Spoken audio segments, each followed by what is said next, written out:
Most crotons don't drop leaves because they are dying. They drop leaves because they are reacting to stress, especially sudden environmental change. Once you understand why crotons panic so easily, and if you fix the stress early, you can save your croton before it loses most of its leaves. Crotons are dramatic.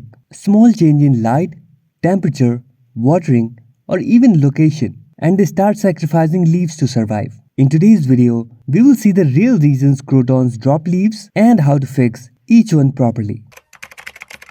This is the number one cause. If you recently bought your croton, moved it indoors, shifted it to another room, or even rotated the pot too often, the plant can go into shock. Why? Because crotons hate sudden change. Their leaves are adapted to a specific light level, humidity, and temperature.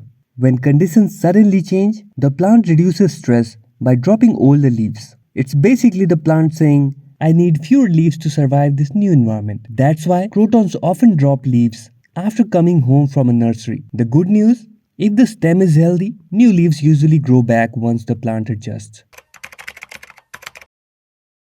Crotons are not low light plants. Their bright yellow, orange, red, and green colors need strong light to stay active. In dark corners, two things happen. The colors fade and the plant starts dropping lower leaves. This happens because the plant cannot produce enough energy through photosynthesis. And crotons are energy-hungry plants. For best growth, keep them near a bright window with a few hours of gentle sunlight. 2 to 3 hours of direct morning sun is also fine, but not harsh midday sun. More light usually means stronger stems, better colors, and fewer falling leaves.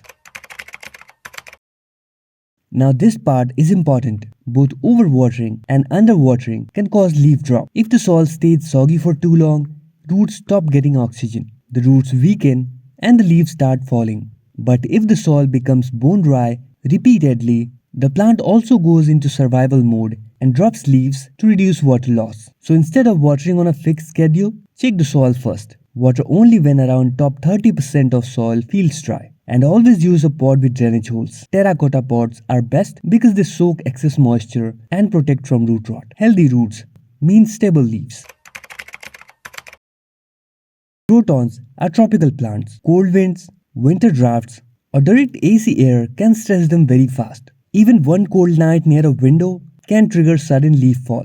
That's because croton leaves lose moisture quickly in cold, dry air. So keep the plant warm, stable, and away from harsh airflow. Consistency is the secret with crotons. If your croton is currently losing leaves, comment below what conditions it's growing in and let's figure it out together. Hope you like the information. Give this video a thumbs up and subscribe for more houseplant care videos.